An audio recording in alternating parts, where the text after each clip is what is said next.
Baik Ibu-Ibu, setelah tadi kita sudah mengetahui, sudah mengenali bagaimana sih kondisi dan permasalahan yang umum terjadi pada lansia. Baik, sekarang kita akan membahas bersama bagaimana mengatasi permasalahan yang mungkin terjadi akibat kondisi pada lansia tersebut. Ya, paham Bu? Sekarang kita akan membahas bersama tentang bagaimana sih mengatasi permasalahan yang mungkin terjadi pada lansia yang ada di sekitar rumah tangga kita. Jelas ya Bu ya? Untuk itu, mari kita diskusikan kembali dengan kelompok-kelompok yang sudah terbentuk tadi ya. Tetap kelompoknya sama.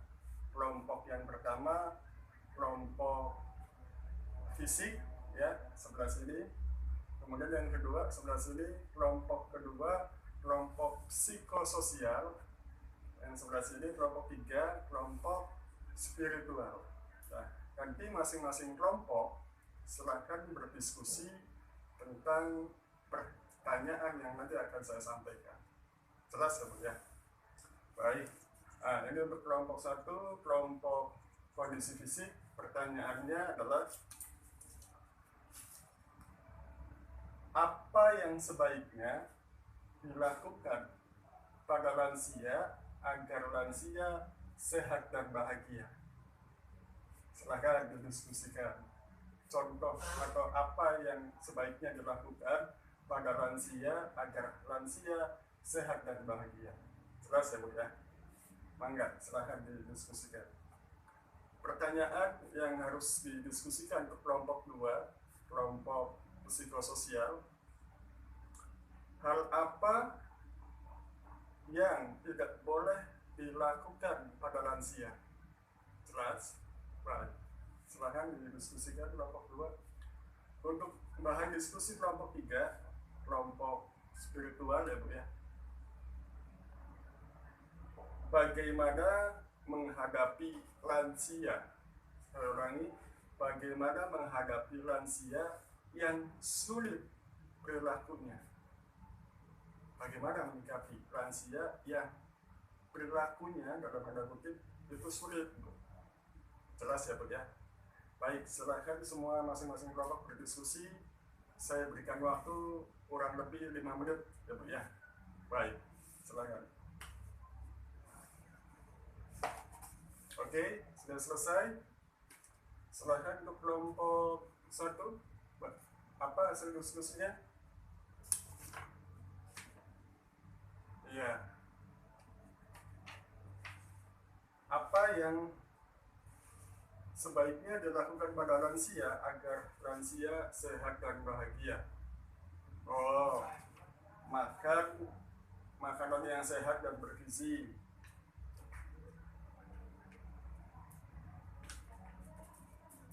Ada lagi kelompok 1? Jangan ditelantarkan.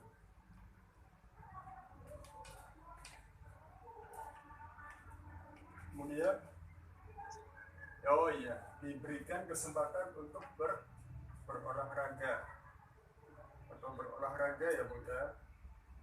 Jadi nggak boleh dilarang maksudnya Bu. Baik, terima kasih. Tadi disampaikan hasil diskusi kelompok 1. Apa saja sih yang harus dilakukan agar lansia ini sehat dan bahagia? Hasilnya adalah lansia harus diberikan makanan yang sehat dan bergizi. Kemudian ya memang harus diberikan supaya tetap sehat, ya tetap sehat, tetap fit dan bahagia tentunya. Kemudian jangan ditelantarkan, maksudnya jangan dikucilkan, atau misalnya lansia oleh keluarganya ditempatkan di kamar yang paling belakang supaya tidak diketahui oleh orang lain, ya sedikit terisolasi lah. Ini jangan, ini akan mengakibatkan lansianya tidak menjadi sehat dan kurang atau tidak bahagia. Kemudian diberikan kesempatan untuk berolahraga, ya jalan kaki atau lari-lari kecil di sekitar komplek atau depan rumah mungkin ya. Nah, baik, terima kasih. Kita berikan aplaus untuk kelompok 1 atas hasil diskusinya. Kemudian serahkan kelompok 2. Kelompok 2, hal-hal apa yang tidak boleh dilakukan oleh lansia? Nah, apa nih Bu? Baik, yang tidak boleh dilakukan oleh lansia, pendapatnya jangan lagi bekerja. Baik, ada lagi Bu? Jangan main jauh-jauh. Kemudian sudah, makasih ya, terima kasih atas pendapatnya. Untuk kelompok 2, hal-hal yang tidak perlu dilakukan oleh lansia,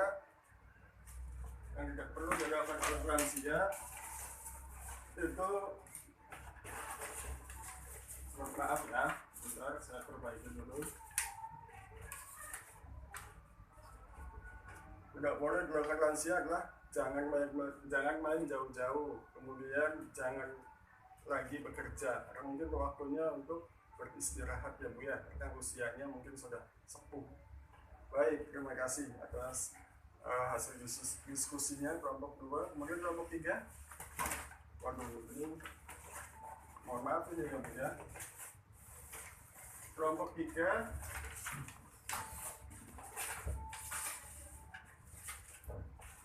pertanyaan atau bahan yang harus didiskusikan tadi,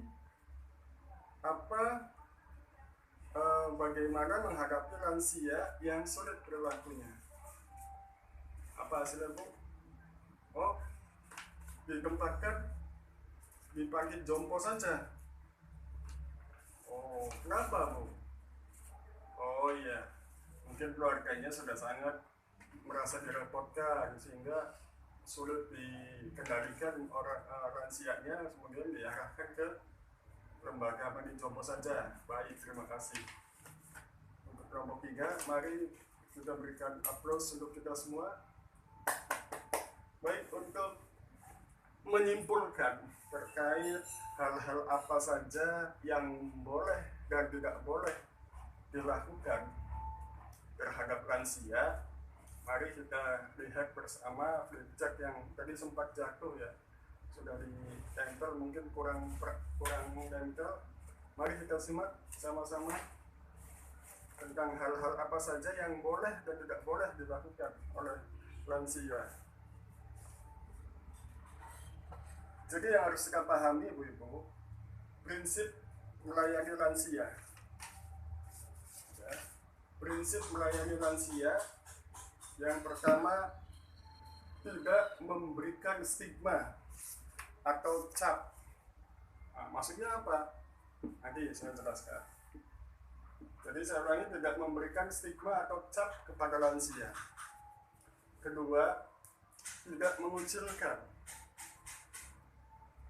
Tadi sudah benar, kelompok 1 ada yang menjawab ini. Ketiga, menghindari sikap sensitif, misalnya apa? Ya, mudah marah dan tersinggung. Yang keempat, tidak membesar-besarkan masalah. Kelima, menghindari sikap belas kasihan yang berlebihan. Keenam, kemandirian, artinya memberikan kesempatan pada lansia untuk menunjukkan kemampuannya. Yang terakhir di sini, keluarga sebagai sumber pemecahan masalah. Jadi prinsip-prinsip melayani lansia ini yang harus kita pahami. Jadi secara umum, bagaimana prinsip melayani lansia? Ini kan yang namanya lansia kan tadi sudah dibahas, ada perubahan fisik, ada perubahan secara psikososial, ada perubahan juga secara spiritual, ya. Jadi kalau lansia dipanggil-panggil nggak dengar, itu mohon dimaklum Bu, ya telinganya mungkin sudah berkurang pendengarannya, jadi jangan dicap, budek, nah ini maksudnya. Kemudian jangan dikucilkan, harus tetap diberikan keleluasaan ruang untuk bergabung dengan orang lain, dengan lingkungannya, sehingga terhindar dari perasaan yang tersinggung dan lain sebagainya. Kemudian kalau punya masalah jangan dibesar-besarkan, Bu, karena memang pada lansia biasanya lebih besar rasa sensitifnya. Kemudian kemandirian, berikan kemandirian pada lansia. Misalkan lansia pengen makan, ambil sendiri, silahkan. Yang misalnya lagi punya hobi menyiram bunga, menyiram tanaman, atau mengurus tanaman, berikan kesempatan itu pada lansia, sepanjang kegiatan atau aktivitas lansianya tidak membahayakan untuk dirinya. Nah, ini tentu prinsip keluarga adalah sebagai sumber pemecahan masalah, sebab yang paling dekat dengan lansia ya keluarganya. Itu prinsipnya, Bu, ya.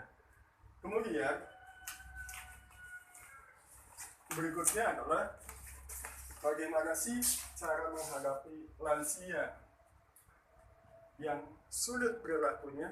Nah, ini syaratnya, Bu. Yang pertama, tetap menghormati dan menghargai lansia sebagai orang tua. Hormati, Bu. Biar bagaimanapun lansia adalah orang tua kita yang melahirkan kita. Kedua, bersikap sabar dan bijaksana terhadap perilaku orang tua atau lansia.